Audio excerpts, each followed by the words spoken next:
Hello everyone, ये मेरी Python revision की क्लास है। इसमें हम सीबीएसई कंप्यूटर साइंस के 12th क्लास के रिवीजन ऑफ पाइथन पार्ट को देखेंगे। तो सबसे पहले प्रोग्रामिंग बेसिक्स। सबसे पहले हम देखते हैं कि प्रोग्राम क्या होता है। प्रोग्राम जो होता है, एक कंप्यूटर प्रोग्राम एक सीक्वेंस ऑफ इंस्ट्रक्शंस होता है जो कि कंप्यूटर द्वारा एग्जीक्यूट किए जाते हैं और उन इंस्ट्रक्शंस को एग्जीक्यूट करके कंप्यूटर कोई टास्क परफॉर्म करता है। तो कंप्यूटर प्रोग्राम क्या होता है? सीक्वेंस ऑफ इंस्ट्रक्शंस जिसे कंप्यूटर एग्जीक्यूट करता है और उसे एग्जीक्यूट करके कंप्यूटर कोई टास्क परफॉर्म करता है। फिर हम देखते हैं कंप्यूटर प्रोग्रामिंग। जो अभी हमने कंप्यूटर प्रोग्राम में देखा, जो सीक्वेंस ऑफ इंस्ट्रक्शंस थे, उन्हें क्रिएट करने की प्रोसेस को ही हम कंप्यूटर प्रोग्रामिंग बोलते हैं। अब हम देखते हैं पाइथन। तो पाइथन क्या है? एक प्रोग्रामिंग लैंग्वेज है। अब ये इसके सारे फीचर्स हैं पाइथन के। ये एक इंटरप्रेटेड लैंग्वेज है, एक हाई लेवल प्रोग्रामिंग लैंग्वेज है, डायनेमिकली टाइप्ड है, इजी टू यूज है, सिंपल सिंटैक्स है और इसके जो सारे प्रोग्राम्स होते हैं वो जनरली साइज में छोटे होते हैं अदर प्रोग्रामिंग लैंग्वेजेस के। अब हम इन सारे फीचर्स को डिस्कस करेंगे। तो सबसे पहले पाइथन जो है वो एक इंटरप्रेटेड लैंग्वेज है और वो जो रिलीज हुई थी 1991 में। तो पाइथन काफी पॉपुलर प्रोग्रामिंग लैंग्वेज है। तो कंप्यूटर्स, जो हमारे कंप्यूटर्स होते हैं, वो सारे जो लैंग्वेज समझते हैं उसे बोलते हैं मशीन लैंग्वेज। लेकिन मशीन लैंग्वेज में जब प्रोग्राम लिखना उतना आसान नहीं होता, क्योंकि वहां पे हम मोस्टली 0 और 1 यानी बाइनरी डिजिट्स का यूज करते हैं। तो बाइनरी डिजिट्स में कोड करना किसी भी प्रोग्रामर के लिए इजी नहीं होता। इसीलिए जो लैंग्वेजेस डेवलप की गई वो इस तरीके से डेवलप की गई कि हम लैंग्वेज को ह्यूमन रीडेबल फॉर्म में, मीन्स हम अपनी इंग्लिश लाइक सिंटैक्स में लिखें और कोई प्रोग्राम उसे कन्वर्ट करके मशीन लैंग्वेज में कन्वर्ट कर दे और फिर वो मशीन लैंग्वेज कंप्यूटर समझ जाए। तो इस कन्वर्जन के लिए हमें ट्रांसलेटर्स की जरूरत होती है और वो ट्रांसलेटर या तो कंपाइलर हो सकता है या इंटरप्रेटर हो सकता है। तो जो पाइथन के केस में इंटरप्रेटर यूज होता है। और फिर ये एक हाई लेवल प्रोग्रामिंग लैंग्वेज है। प्रोग्रामिंग लैंग्वेजेस दो तरीके की हो सकती हैं, एक लो लेवल और एक high level. Low level programming languages मतलब जो मशीन यानी कि कंप्यूटर आसानी से समझ सके। जैसे कि अभी मैंने बताया, मशीन लैंग्वेजेस जो होती हैं वो कंप्यूटर डायरेक्टली समझ जाता है क्योंकि वो मशीन के ज्यादा क्लोज होती हैं, 0 और 1 के फॉर्म में कोडिंग होती है, तो कंप्यूटर उन्हें आसानी से समझ जाता है। इसके अलावा असेंबली लैंग्वेज, वो भी लो लेवल प्रोग्रामिंग लैंग्वेजेस की टाइप में आती है। हाई लेवल प्रोग्रामिंग लैंग्वेजेस क्या होती हैं? हाई लेवल प्रोग्रामिंग लैंग्वेजेस ऐसी प्रोग्रामिंग लैंग्वेजेस होती हैं जो कि ह्यूमन लैंग्वेज के ज्यादा क्लोज होती हैं। उसमें इंग्लिश लाइक सिंटैक्स होता है और उसको हम प्रोग्रामर के लिए उनको लिखना आसान होता है। लेकिन जबकि लो लेवल प्रोग्रामिंग लैंग्वेजेस जो होती हैं वो प्रोग्रामर के लिए आसान नहीं होती लिखना। लेकिन जो हाई लेवल प्रोग्रामिंग लैंग्वेजेस होती हैं, क्योंकि उनका ह्यूमन रीडेबल फॉर्म में सिंटैक्स होता है, तो उसको हम आसानी से कोड कर सकते हैं। तो ये पाइथन जो है एक हाई लेवल प्रोग्रामिंग लैंग्वेज है और ये डायनेमिकली टाइप्ड है। अभी हम देखेंगे डायनेमिकली टाइप्ड और स्टैटिक टाइप में अंतर क्या होता है। अभी अगली स्लाइड में हम देखेंगे। इजी टू यूज, इसका सिंटैक्स जो होता है वो बहुत आसान होता है, इसलिए हम आसानी से इसको यूज कर सकते हैं और इसके जो प्रोग्राम होते हैं वो जनरली साइज में छोटे होते हैं। अब हम देखते हैं स्टैटिक टाइपिंग और डायनेमिक टाइपिंग। अभी पिछली स्लाइड में मैंने बताया था कि जो पाइथन है वो एक डायनेमिकली टाइप्ड लैंग्वेज है। तो हम देखेंगे डायनेमिकली टाइपिंग क्या होता है। तो जो हमारी एक पहले की programming language C programming language है, ये हमने उसमें एक प्रोग्राम लिखा हुआ है जिसमें हमने एक वेरिएबल var1 और दूसरा वेरिएबल var2 लिया हुआ है। var1 जो है इंटीजर टाइप का है, var2 जो है फ्लोट टाइप का है। var1 में हमने वैल्यू असाइन की 100, var2 में वैल्यू असाइन की 3.14, फिर हमने var की वैल्यू प्रिंट कराई और var2 की वैल्यू प्रिंट कराई। तो var1 की वैल्यू थी 100, वो प्रिंट हो गई, और var2 की वैल्यू जो थी 3.14 वो प्रिंट हो गई। तो इसमें हम देखते हैं कि जब हमने var1 को डिक्लेयर किया तो हमने उसके आगे इंट लिखा। मींस जो हमारा वेरिएबल है var1 वो हमेशा इंटीजर टाइप की वैल्यू लेगा। और जब हमने var2 डिक्लेयर किया तो उसमें हमने फ्लोट डिक्लेयर किया उसे, मीन्स जो हमारा वेरिएबल टू var2 होगा वो फ्लोट टाइप की वैल्यू लेगा। तो जो हमारी स्टैटिक टाइपिंग होती है उसमें हम कोई भी वेरिएबल लेने से पहले उसे डिक्लेयर करते हैं। डिक्लेयर मीन्स हम उसको बता देते हैं कंपाइलर को कि ये इंटीजर टाइप की वैल्यू लेगा या ये फ्लोट टाइप की वैल्यू लेगा, और फिर हम उसमें वैल्यू असाइन करते हैं, उसको हम बोलते हैं इनिशियलाइजेशन। तो इसमें दो स्टेप्स होते हैं, पहला वेरिएबल डिक्लेयर करना और दूसरा वेरिएबल को असाइन करना। अभी हम देखते हैं पाइथन के केस में क्या होता है। पाइथन एक डायनेमिकली टाइप्ड लैंग्वेज है, तो हम देखते हैं var1 को हमने 100 असाइन किया, var2 को 3.14 और फिर var1 की वैल्यू प्रिंट कराई और var2 की वैल्यू प्रिंट कराई। तो इसमें हम देखते हैं कि हमने कहीं भी var1 को इंटीजर डिफाइन नहीं किया या var2 को कहीं भी हमने फ्लोट में डिफाइन नहीं किया। तो पाइथन में जो होता है ये रन टाइम पे डिसाइड होता है कि कौन सा वेरिएबल कौन सी वैल्यू लेगा। हम var1 में 100 दिया, हम var1 में फिर आगे यहाँ पे स्ट्रिंग भी असाइन कर सकते हैं, जबकि हम स्टैटिक टाइप लैंग्वेज में ऐसा नहीं कर सकते। तो जो हमारा ये डायनेमिकली टाइप लैंग्वेज है इसमें हम किसी भी वेरिएबल में कोई भी डेटा टाइप असाइन कर सकते हैं, जबकि हम स्टैटिक टाइपिंग में ऐसा नहीं कर सकते। स्टैटिक टाइपिंग में कोई भी प्रोग्राम एग्जीक्यूट होने से पहले उसका टाइप चेक किया जाता है कि हम इंटीजर टाइप में हम स्ट्रिंग टाइप तो असाइन नहीं किए दे रहे, और अगर ऐसा होता है तो उसमें एरर आ जाती है। लेकिन डायनेमिकली टाइप में जो ऐसा चेक हम किसी भी वेरिएबल में कोई भी वैल्यू असाइन कर सकते हैं, और अगर कोई दोनों टाइप में मिसमैच होता है या कुछ, तो वो चेक डायनेमिक रन टाइम पे होता है, कंपाइल टाइम पे या एग्जीक्यूशन से पहले कुछ चेक नहीं होता। अब हम देखते हैं टोकन्स। टोकन्स क्या होते हैं? किसी भी प्रोग्राम के सबसे छोटे इंडिविजुअल यूनिट्स को हम टोकन्स बोलते हैं। किसी प्रोग्राम में क्या क्या टोकन्स हो सकते हैं? या तो कीवर्ड, आइडेंटिफायर, लिटरल्स, ऑपरेटर्स और पंक्चुएटर्स। अब हम इन सबको एक एक करके देखेंगे। तो सबसे पहले हम देखते हैं, सबसे पहले हम आइडेंटिफायर्स देखते हैं। तो जब भी हम कोई प्रोग्राम लिखते हैं तो उसमें हम कोई वेरिएबल, कोई फंक्शन, कोई क्लास, कोई मॉड्यूल या और भी ऑब्जेक्ट्स जो सारे जैसे लिस्ट, डिक्शनरी होते हैं, इन सबको कोई ना कोई नाम देते हैं। उस नाम को हम आइडेंटिफायर बोलते हैं। तो आइडेंटिफायर मतलब कोई भी नाम। हम पाइथन प्रोग्राम में किसी भी चीज को कोई नाम दे रहे हैं, क्लास का नाम, वेरिएबल का नाम, मॉड्यूल का नाम, लिस्ट का नाम, डिक्शनरी का नाम, टपल का नाम, ये सब क्या हुए? आइडेंटिफायर्स। और तो ये नाम हम अपने आप देते हैं। कीवर्ड्स क्या होते हैं? कीवर्ड्स ऐसे वर्ड्स होते हैं जो पाइथन के इंटरप्रेटर को, जिनकी मीनिंग पहले से पता होती है और इनका कोई स्पेशल पर्पज होता है, इनका कोई स्पेशल फंक्शन होता है, जिसकी वजह से हम इनको अपने प्रोग्राम में आइडेंटिफायर की तरह यूज नहीं कर सकते। जैसे हम यहाँ पे देखते हैं फॉर है, तो फॉर एक लूप का नाम है, व्हाइल ये भी लूप का नाम है, एल्स और इफ ये दोनों कंडीशनल स्टेटमेंट्स हैं। तो ये सभी क्या हुए? कीवर्ड्स, क्योंकि इनकी पहले से एक मीनिंग डिफाइन है जो कि पाइथन के इंटरप्रेटर को पता है। इस वजह से हम इनको अपने प्रोग्राम में आइडेंटिफायर की तरह यूज नहीं कर सकते। तो कीवर्ड्स ये रिजर्व वर्ड्स होते हैं और इनकी एक स्पेशल मीनिंग होती है और इनका एक स्पेशल फंक्शन होता है, जिसकी वजह से, और इसकी स्पेशल मीनिंग और फंक्शन पाइथन के आइडेंटिफायर को, पाइथन के इंटरप्रेटर को पहले से पता होता है। इस वजह से हम इनको आइडेंटिफायर की तरह यूज नहीं कर सकते। और आइडेंटिफायर क्या होते हैं? जो हम प्रोग्राम में जो भी नेम्स देते हैं, वेरिएबल का नेम, फंक्शन का नाम, क्लास का नाम, मॉड्यूल का नाम, ये सब आइडेंटिफायर कहलाते हैं। तो आइडेंटिफायर के कुछ रूल्स होते हैं, हम नाम कैसे रख सकते हैं किसी भी आइडेंटिफायर का। तो कोई भी आइडेंटिफायर या तो कैपिटल लेटर में A से Z या स्मॉल में A से Z या नंबर 1 to 9 या अंडरस्कोर, केवल ये चीजें आइडेंटिफायर में हो सकती हैं। जो आइडेंटिफायर का नाम होना चाहिए वो हमेशा स्टार्ट होना चाहिए किसी लेटर से या अंडरस्कोर से। इसका मतलब नंबर से स्टार्ट नहीं हो सकता पाइथन का आइडेंटिफायर। कीवर्ड को आइडेंटिफायर की तरह यूज नहीं किया जा सकता। और जो पाइथन है वो एक केस सेंसिटिव लैंग्वेज है। केस सेंसिटिव लैंग्वेज का मतलब कि अगर हम कैपिटल लेटर्स में कोई चीज लिखते हैं और स्मॉल लेटर में कोई चीज लिखते हैं तो दोनों का मतलब डिफरेंट होता है। तो जैसे हम एक वेरिएबल है नंबर जिसमें n कैपिटल है और दूसरा वेरिएबल है नंबर जिसमें n स्मॉल है, तो दोनों डिफरेंट आइडेंटिफायर माने जाएंगे, क्योंकि दोनों में केस अलग है। या अपर केस में n है या स्मॉल केस में n है।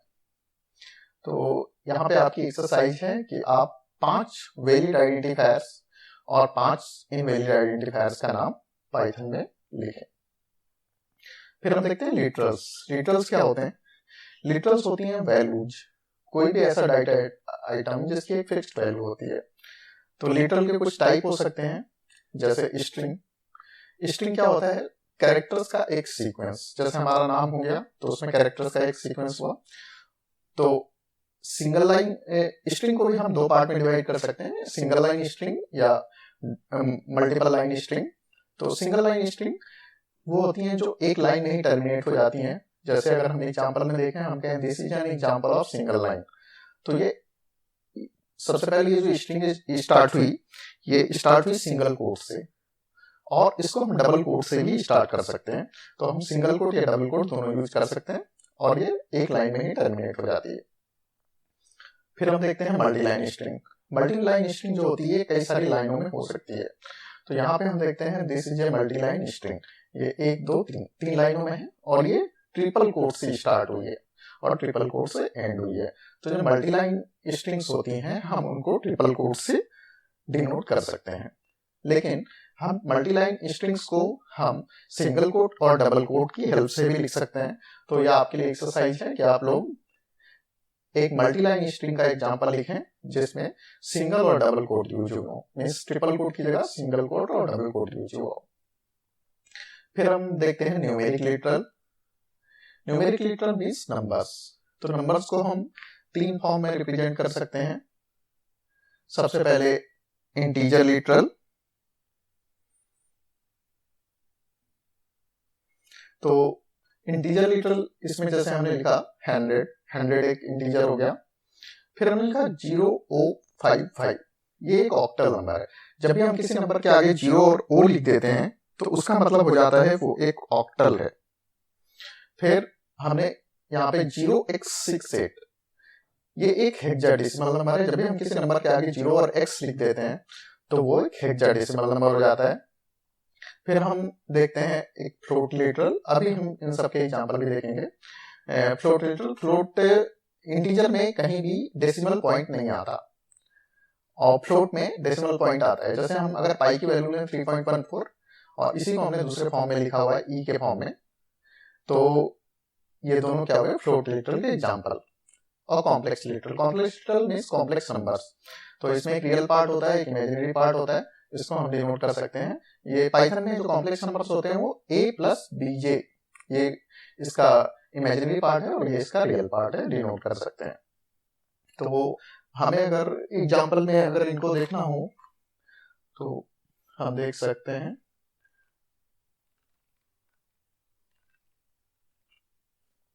जैसे हम x इक्वल टू 100 ले, हम x को प्रिंट करते हैं तो x की वैल्यू 100 प्रिंट कर दी। अगर हम x की वैल्यू 0055 मींस ऑक्टल लें और फिर हम इसकी x की वैल्यू प्रिंट कराते हैं तो देखें क्या आता है। ये इसकी वैल्यू इसने हमें डेसिमल में प्रिंट कर दी। अगर हम x की वैल्यू हेक्साडेसिमल लें तो हमें 0 और x लिखना होगा 68। फिर इसको हम x की वैल्यू प्रिंट कराते हैं तो हम देखते हैं इसकी इसने डेसिमल में वैल्यू प्रिंट कर दी। इसी तरीके से फ्लोट और कॉम्प्लेक्स लिटरल का भी हम यूज कर सकते हैं। बूलियन लिटरल, बूलियन लिटरल में 2 पॉसिबल वैल्यूज होती हैं, या तो ट्रू या फॉल्स। एक लिटरल होता है नन। नन एक स्पेशल लिटरल है, इसका मतलब है कि वो वैल्यू प्रेजेंट नहीं है या वो नल वैल्यू है।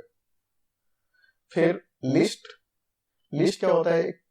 एक डेटा टाइप होता है जिसमें कोई भी वैल्यू आ सकती है और यह हमेशा स्क्वायर ब्रेसेस के अंदर होता है। स्क्वायर ब्रेसेस के अंदर हम जो वैल्यूज होते हैं उनको कॉमा सेपरेटेड फॉर्म में लिखते हैं। जो लिस्ट है वो हमारा म्यूटेबल डेटा टाइप है। टपल, टपल को हम पैरेंथेसिस में लिखते हैं। टपल में भी कोई सारी वैल्यू आ सकती है, लेकिन इसमें और लिस्ट में डिफरेंस क्या है? जो टपल है वो इम्यूटेबल है और जो लिस्ट है वो म्यूटेबल है। और ये डिक्शनरी लिटरल, डिक्शनरी को हम करली ब्रेसेस में लिखते हैं, डिक्शनरी भी म्यूटेबल होती है। अभी म्यूटेबल और इम्यूटेबल का हम आगे पढ़ेंगे कि दोनों में डिफरेंस क्या होता है। डिक्शनरी को हम करली ब्रेसेस में लिखते हैं। यहाँ पे जैसे हमने करली ब्रेसेस से स्टार्ट किया, तो डिक्शनरी में जो वैल्यूज होती हैं वो की और वैल्यू पेयर के फॉर्म में होती हैं। तो ये की है कि नेम हो गई, वैल्यू हो गई इसकी प्रशांत। अब हम देखते हैं ऑपरेटर्स क्या होते हैं। ऑपरेटर्स का मतलब कि हमें कोई भी ऑपरेंड, कोई भी एक या एक से अधिक ऑपरेंड पे कोई ऑपरेशन करना हो तो हम उसके लिए ऑपरेटर्स का यूज करते हैं। जैसे अगर हम एग्जांपल देखें, मान लीजिए मैं लिखता हूं x is equal to 5, y is equal to 6 और मैं लिखूं x प्लस y। तो यहाँ पे x क्या है, एक ऑपरेंड है, y क्या है, एक ऑपरेंड है, और प्लस जो है एक ऑपरेटर है, और ये हमारी क्या होगी, एक एक्सप्रेशन। तो ये ऑपरेंड और ये क्या हुआ, ऑपरेटर। तो हम x प्लस y की वैल्यू प्रिंट कराते हैं, तो ये हो गई 11। तो ऑपरेटर क्या होता है, एक या एक से अधिक ऑपरेंड पे कोई ना कोई ऑपरेशन परफॉर्म करता है। तो जैसे ये अरिथमेटिक ऑपरेटर्स हो गए, तो कोई मैथमेटिकल ऑपरेशन जैसे एडिशन, सब्ट्रैक्शन, मल्टीप्लिकेशन, डिवीजन करने के लिए यूज होते हैं। तो x plus y, x minus y, x multiply y, ये डिवीजन फ्रूट हो गया, x डिवाइडेड बाई वाई, ये फ्रूट डिवीजन हो गया, x डबल डिवाइडेड का सिंबल लगेगा और y। तो इसमें जो वैल्यू आएगी वो फ्लोर वैल्यू आएगी। जो मॉडुलस ऑपरेटर होता है ये हमेशा रिमाइंडर रिटर्न करता है। रिलेशनल ऑपरेटर क्या होते हैं, दो या दो से अधिक वैल्यूज में रिलेशन चेक करते हैं कि कौन सा बड़ा है कौन सा छोटा है। तो अगर हम लिखें a ग्रेटर देन y, जैसे यहाँ पे x ग्रेटर देन y, तो ये तो ट्रू रिटर्न करेगा या फॉल्स रिटर्न करेगा। ऐसे ही less than, equal to, not equal to, greater than equal to, less than equal to, ये सारे रिलेशनल ऑपरेटर्स हैं। फिर हम देखते हैं logical operator. Logical operator logical and, logical or या लॉजिकल नॉट का ऑपरेशन परफॉर्म करते हैं। जैसे हमने ट्रू और ट्रू, अगर दो वैल्यू ट्रू हैं तो उनका हम एंड करेंगे तो हमेशा ट्रू आएगा। इसी तरीके से अगर एंड कंडीशन हमेशा तभी फॉल्स होगी जब एक ट्रू हो और एक फॉल्स हो, या दोनों फॉल्स हो, तो उस केस में एंड ऑपरेशन फॉल्स रिटर्न करेगा। जब केवल दोनों ट्रू होंगे तभी ये ट्रू होगा। और ऑपरेशन में अगर एटलीस्ट एक ट्रू है तो वो ट्रू रिटर्न करेगा, और नॉट जो होगा वो उल्टा कर देगा कि x अगर ट्रू है तो उस पर नॉट ऑपरेशन परफॉर्म करेंगे तो वो फॉल्स हो जाएगा। बिट वाइज ऑपरेटर ये बिट्स पे परफॉर्म करते हैं। जैसे हम लिखते हैं x एंड y, तो यहाँ पे अगर x जो होगा वो बाइनरी फॉर्म में होगा, y भी यहाँ पे बाइनरी फॉर्म में होगा, और फिर उनपे bit by bit and operation perform होगा, और फिर जो रिजल्ट होगा वो हमें डिस्प्ले हो जाएगा। तो बिट ऑपरेटर भी होते हैं, बिट्स पे परफॉर्म करते हैं, ऐसे bit wise and, bit wise और, ये सारे ऑपरेशंस है। लेकिन ये क्या थे, ये लॉजिकल ऑपरेशंस थे और ये बिट वाइज ऑपरेशंस है। तो बिट वाइज एंड और लॉजिकल एंड दोनों में डिफरेंस है कि ये बिट्स पे परफॉर्म कर रहा है, ये बिट्स पे परफॉर्म नहीं कर रहा है, वैल्यू पे परफॉर्म कर रहा है। इसी तरीके से असाइनमेंट ऑपरेटर क्या होते हैं, वैल्यू असाइन करने के लिए यूज होते हैं। तो equal to, plus equal to, जैसे हम लिखें a plus equal to b, तो इसका मतलब हुआ a equal to a plus b। तो ये सारे असाइनमेंट ऑपरेटर हम यूज कर सकते हैं जो वैल्यू असाइन करने के लिए यूज किए जाते हैं। फिर आते हैं identity operator. Identity operator Python में जितने सारे ऑब्जेक्ट्स होते हैं सबकी कोई ना कोई आईडी होती है। आईडी का मतलब कि वो मेमोरी में कहाँ पे रेसाइड कर रहा है, कहाँ पे लोकेटेड है। जब कभी भी दो ऑब्जेक्ट्स की आईडी सेम होती है, इसका मतलब वो मेमोरी में सेम लोकेशन पर है। तो जैसे मान लीजिए मैं एग्जांपल में देखता हूं कि मान लीजिए मैं लिखें x is equal to 5, y is equal to 5। ये मैंने दो वेरिएबल लिए, एक x और एक y, दोनों की वैल्यू 5 है। अभी मैं आईडी ऑफ x प्रिंट कराता हूं। आईडी ऑफ x ये हमारी है। अब मैं आईडी ऑफ y प्रिंट कराता हूं। तो हम देख सकते हैं आईडी ऑफ एक्स और आईडी ऑफ वाई दोनों बराबर हैं। इसका मतलब दोनों मेमोरी में सेम लोकेशन पे हैं। अगर हम अभी इसमें जो हमारा ऑपरेटर था इज यूज करें एक्स इज वाई, तो ये हमारा ट्रू रिटर्न करेगा, क्योंकि दोनों लोकेशन जो हैं, दोनों जो वेरिएबल्स हैं मेमोरी में सेम लोकेशन को रेफर कर रहा है। इसने ट्रू रेफर किया। इसी तरीके से अगर हम जेड ले लें, जेड की वैल्यू मान लीजिए हम 10 ले लेते हैं और उसकी लोकेशन प्रिंट कराते हैं आईडी ऑफ जेड से, तो ये जो एक्स की लोकेशन है और जो जेड की लोकेशन है वो दोनों डिफरेंट है। अभी हम जेड इज एक्स प्रिंट कराएं तो ये फॉल्स होगा।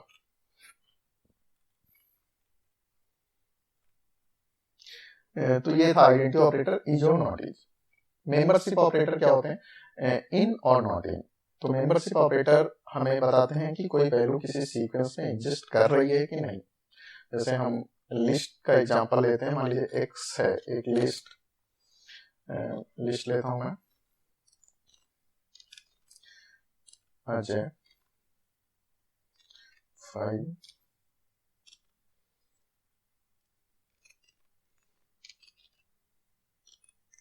विजय। अभी हम इसमें देखें, मान लीजिए मैं लिखता हूं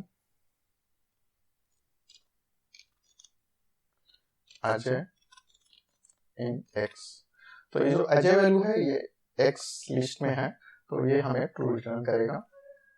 और मान लीजिए मैं लिख दूं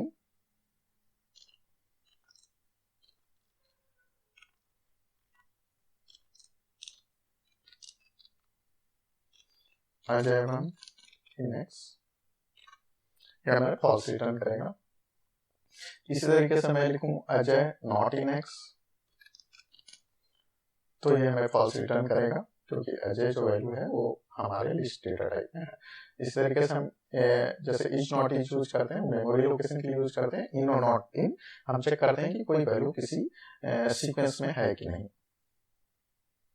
इसी तरीके से पंचुएटर्स होते हैं। पंचुएटर्स ऐसे सिंबल्स होते हैं जो कि सेंटेंस के स्ट्रक्चर को ऑर्गेनाइज करने में यूज होते हैं, जैसे single quote, double quote, parenthesis और बैकवर्ड स्लैश, और ये सारे सिंबल्स हम यूज करते हैं, पंचुएटर्स कहलाते हैं।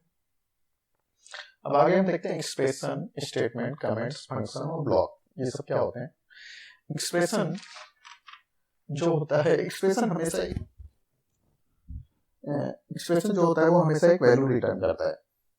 तो ये एक्सप्रेशन क्या होता है? कांस्टेंट वेरिएबल्स और ऑपरेटर्स का एक कलेक्शन होता है और मीनिंगफुल कनेक्शन होता है जो हमेशा एक वैल्यू रिटर्न करना चाहिए। जैसे हम लिखें x is equal to a plus b, तो ये हमारी a प्लस बी क्या हुई? एक एक्सप्रेशन हुई, क्योंकि यहाँ पे वैल्यू क्या आएगी? a की वैल्यू और b की वैल्यू ऐड होकर वो x में साइन हो जाएगी।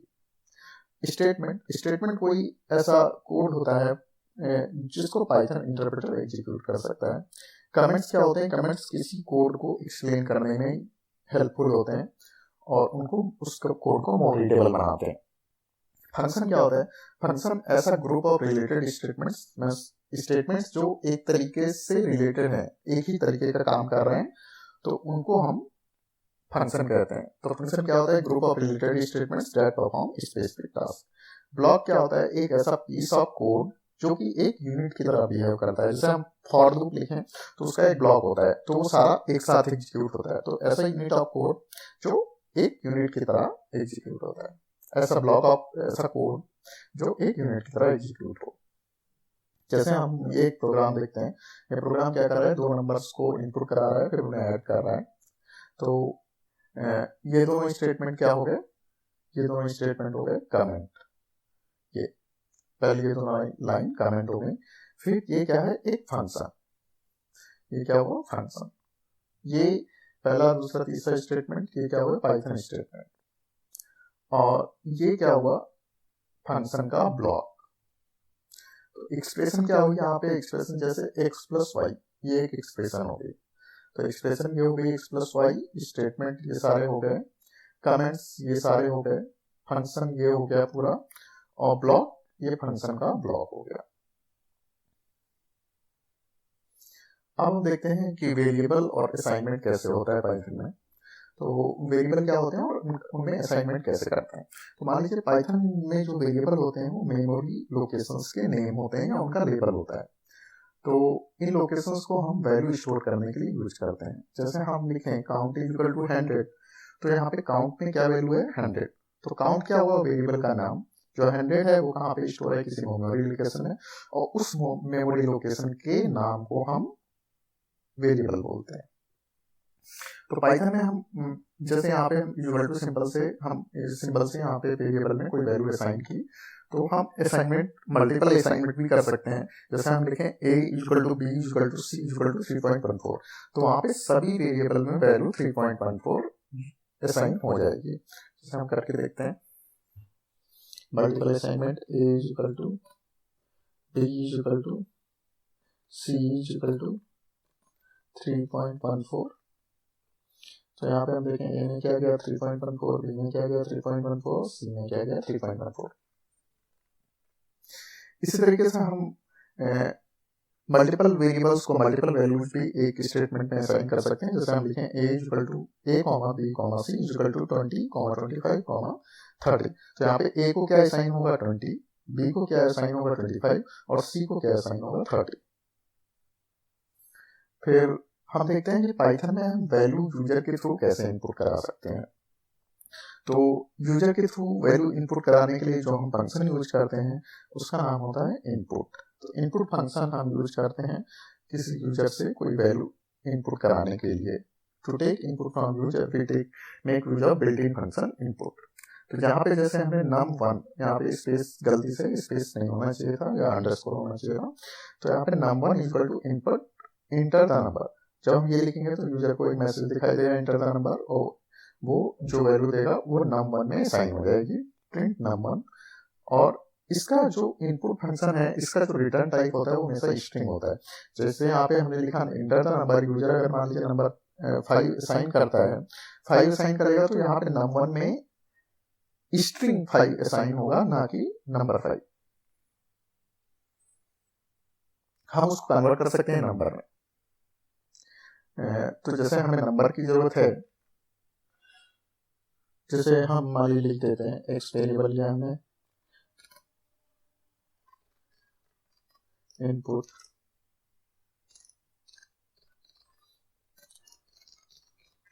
Inter number.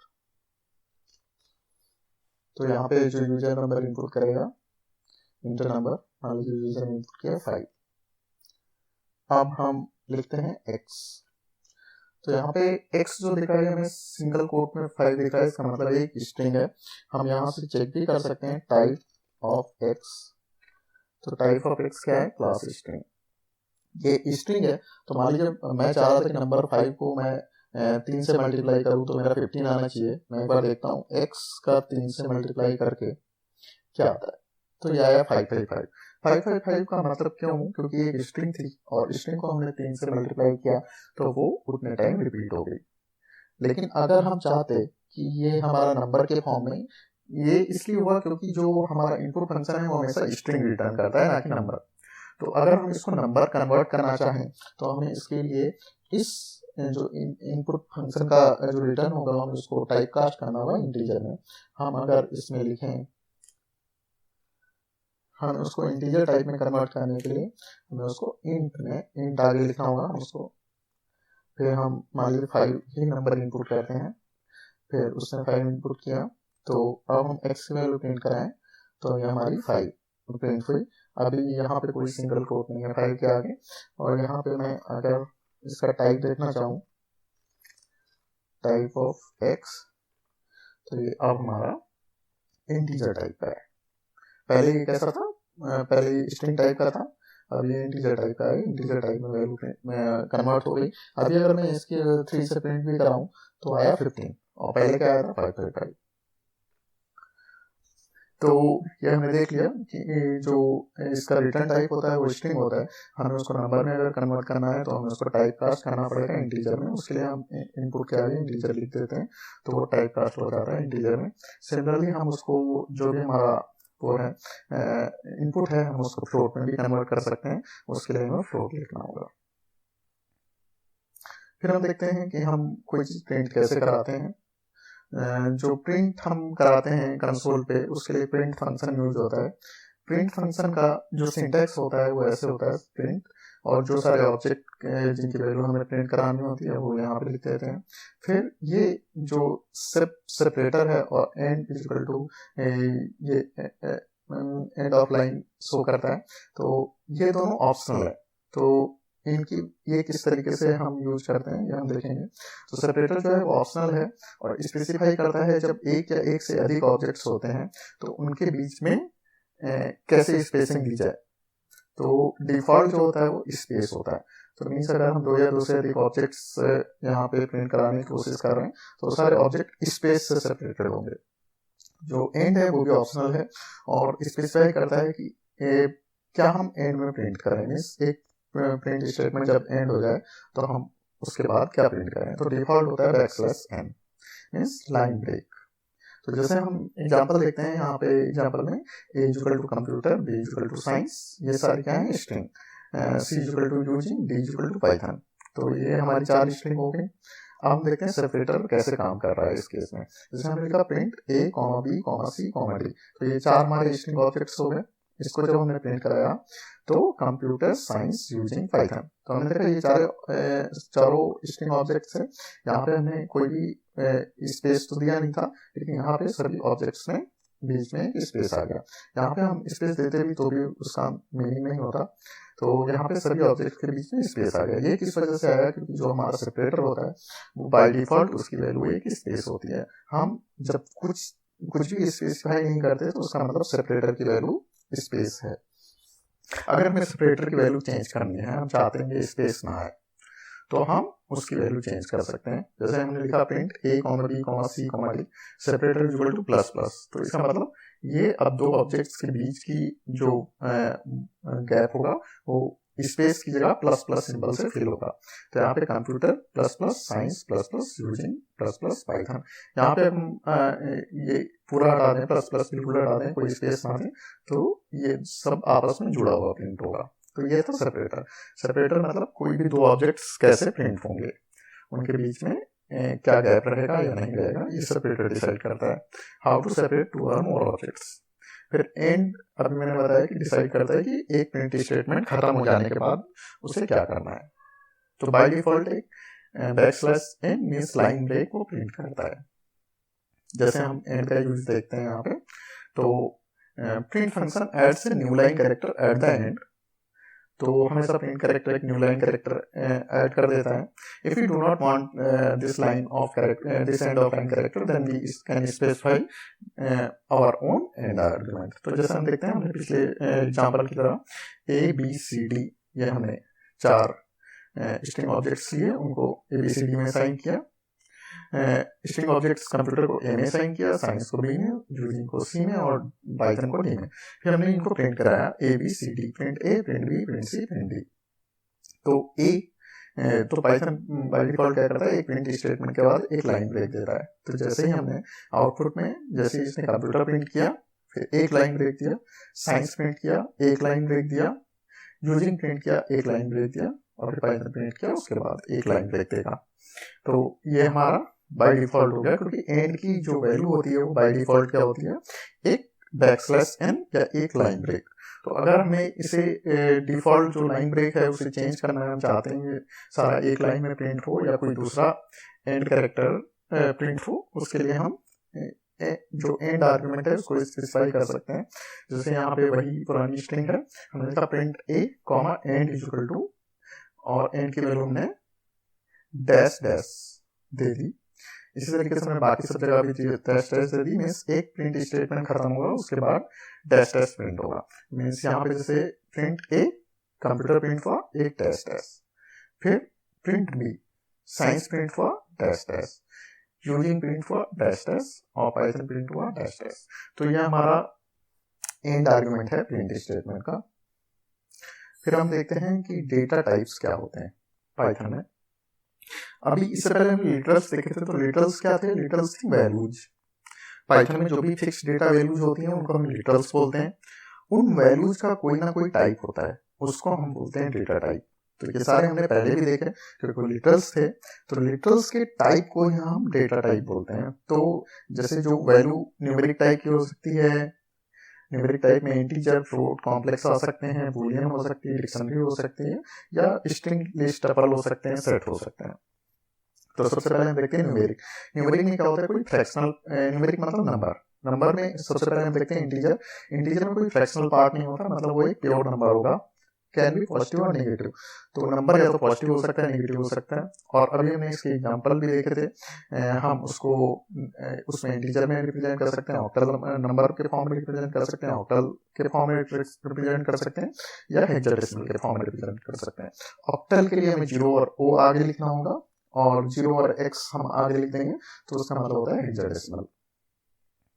फिर फ्लोट नंबर। फ्लोट नंबर में फ्रैक्शनल पार्ट होता है, जैसे हम लिखें x = 3.14, तो वो एक फ्लोट वैल्यू है। इसको हम e के फॉर्म में भी रिप्रेजेंट कर सकते हैं। और कॉम्प्लेक्स नंबर्स क्या होते हैं, कॉम्प्लेक्स नंबर में एक रियल पार्ट होता है, एक इमेजिनरी पार्ट होता है। जो कॉम्प्लेक्स नंबर होते हैं वो रिप्रेजेंट किए जाते हैं x + yj के फॉर्म में। यहाँ पे x जो है रियल पार्ट है, और जो y है इमेजिनरी पार्ट है। ये इसका एग्जाम्पल है। Boolean data type. Boolean data type का मतलब या तो ट्रू या फॉल्स, या सही या गलत। स्ट्रिंग। स्ट्रिंग क्या होता है, एक सीक्वेंस ऑफ कैरेक्टर्स होते हैं। तो स्ट्रिंग या तो सिंगल लाइन स्ट्रिंग होंगे या मल्टी लाइन स्ट्रिंग होंगे। दोनों के एग्जांपल हमने पहले देख लिए थे। हम सिंगल लाइन स्ट्रिंग को हम सिंगल कोट या डबल कोट की हेल्प से लिख सकते हैं। मल्टी लाइन को स्ट्रिंग को हम ट्रिपल कोट की हेल्प से लिख सकते हैं, लेकिन मल्टी लाइन को हम सिंगल और डबल कोट की हेल्प से भी लिख सकते हैं। जो सिंगल लाइन होता है वो एक लाइन में खत्म हो जाता है, मल्टी लाइन कई सारी लाइंस में स्प्रेड होता है। फिर हम देखते हैं लिस्ट डेटा टाइप्स क्या होते हैं। जो लिस्ट होता है सीक्वेंस ऑफ वैल्यूज होते हैं, इसमें किसी भी टाइप की वैल्यू हो सकती है। और जो वैल्यूज होती हैं उसको हम आइटम्स या एलिमेंट्स कहते हैं। जो लिस्ट के आइटम्स होते हैं, जो लिस्ट होती है वो म्यूटेबल होती है, इसमें हम चेंज कर सकते हैं। और जो आइटम्स होते हैं वो ऑर्डर होते हैं, इंडेक्स होते हैं, मीन्स वो एक फिक्स्ड ऑर्डर में होते हैं। और लिस्ट को हम स्क्वायर ब्रैकेट में रिप्रेजेंट करते हैं। जैसे हम लिखें, ये हमने केवल स्क्वायर ब्रैकेट लिखा, मीन्स एक एम्प्टी स्ट्रिंग है। जैसे मैं एग्जांपल अगर लिख देता हूँ, मान लीजिए x एक वेरिएबल है, मैंने केवल इसमें एम्प्टी ब्रैकेट्स डाल दिए, तो एम्प्टी स्क्वायर ब्रैकेट डाल दिए। मैं यहाँ पे अगर टाइप लिखें, टाइप ऑफ x, तो टाइप ऑफ x क्या हुआ, क्लास लिस्ट। तो मीन्स एक लिस्ट हो गई। तो लिस्ट हमेशा स्क्वायर ब्रैकेट में होती है और म्यूटेबल होती है। उसमें जो भी एलिमेंट्स होते हैं उनका एक इंडेक्स होता है, और उसमें किसी भी टाइप की वैल्यू आ सकती है। हम स्ट्रिंग भी डाल सकते हैं, नंबर भी डाल सकते हैं, फ्लोट भी डाल सकते हैं। जो टपल डेटा टाइप होता है लिस्ट की तरीके से ही है, लेकिन डिफरेंस क्या है, टपल को हम पैरेंथेसिस में रिप्रेजेंट करते हैं, और जो टपल जो होता है वो इम्यूटेबल होता है, जबकि लिस्ट क्या होती है, म्यूटेबल। और हम इसमें भी किसी भी तरीके की वैल्यू को स्टोर कर सकते हैं, और ये भी इंडेक्स्ड होता है इंटीजर। जैसे लिस्ट के जो भी एलिमेंट्स होते हैं, आइटम्स होते हैं, वो सारे इंडेक्स्ड होते हैं, ऑर्डर्ड होते हैं। उसी तरीके से टपल के भी जो सारे आइटम होते हैं वो इंडेक्स्ड होते हैं, ऑर्डर्ड होते हैं। तो ये हमारे लिस्ट के टपल के एग्जांपल हो गए। जैसे हम एम्प्टी अगर पैरेंथेसिस लिखते हैं तो वो क्या है, हमारा एक टपल।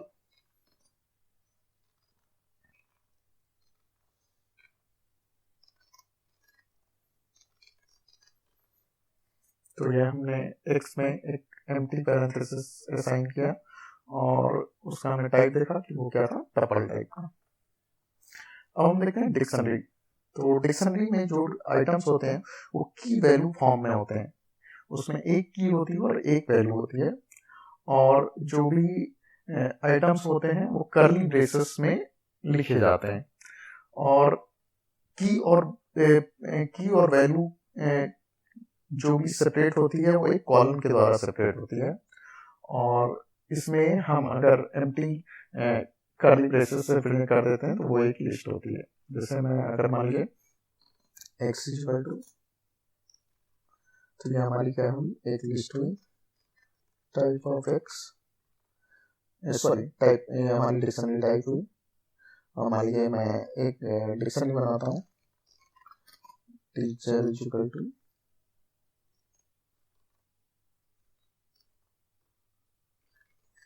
नेम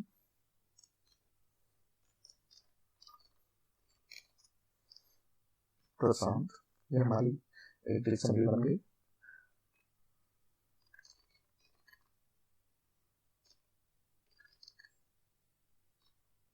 अगर हम नेम के करस्पॉन्डिंग जो नेम की है उसके करस्पॉन्डिंग वैल्यू प्रिंट कराना चाहें तो हम ऐसे करा सकते हैं।